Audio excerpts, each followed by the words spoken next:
Don't you just hate it when your Wi-Fi stops working? You get no signal, that sort of thing? Well, let's talk about Wi-Fi. Chances are you've probably got one of these little boxes in your house. It's a wireless access point or a wireless router. Now, typically on the back of your router, you've got 2 or 3 antennae, and just like a TV, it matters which way you point the antenna. If you point it the wrong way, you have rubbish signal strength.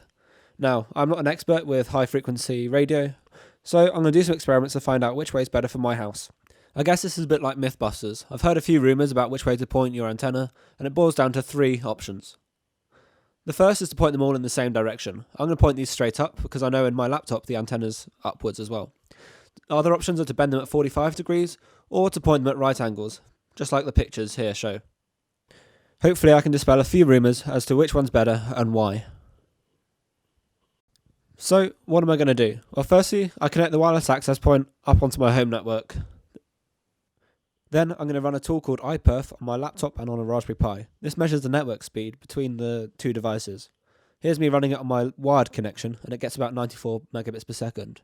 I run this 10 times for each of the configurations in 3 different positions around my house.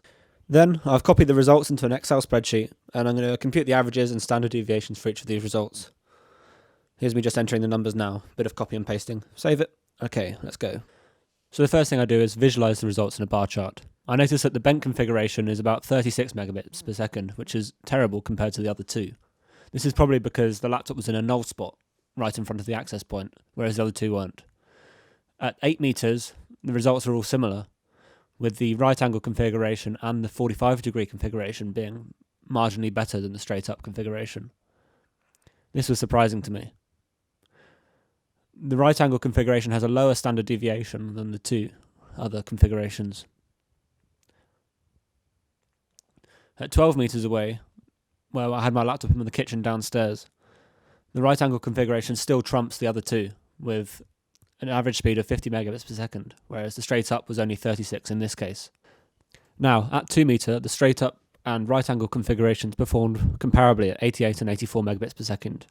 I'm going to conduct a t-test to see whether these results are statistically significant or different to each other. So here's me entering the formula now. And this reveals that using the two-tailed test with different standard deviations, there's a 3% chance that these came from the same distribution. So now this allows me to summarize all my results in a single table. So here we go.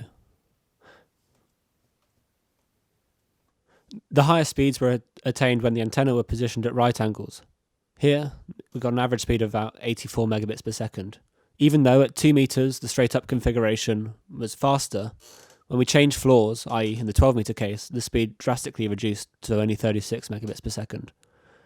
When the antenna were bent at 45 degrees, the results were okay, but not as good as being bent at right angles. So the final thing I'm going to do is a quick site survey. This is me walking around with a laptop, measuring the signal strength for the Wi-Fi access point, going from bedroom to bedroom in the house. Now, I'm not going to bore you doing the whole site survey, but it is interesting to see how the signal pattern changes depending on the antenna configuration. So I'm nearly done. And here's the results. When the antenna were positioned at right angles, the bedrooms further away from the wireless access point had weaker signal than the other 2 configurations. When the antenna were positioned at 45-degree angles, the signal strength globally was higher, except for that null spot where I recorded the 2-meter result. And then finally, when the antenna was straight up, the signal strength closer to the wireless access point was stronger. However, it was weaker on the floors above and below where the wireless access point was. So let's go back to our numbers. It doesn't really matter which way you point your antenna. The limiting factor is probably going to be your internet speed and not which way your wireless points. The reason I pointed my antenna straight up was because I knew for my laptop the antenna points up as well. So if you have devices which don't always point up, then this test might not be as valid for you. The test I've done might be only valid for my devices in my house, so it might be good for you to try it out and see which works best.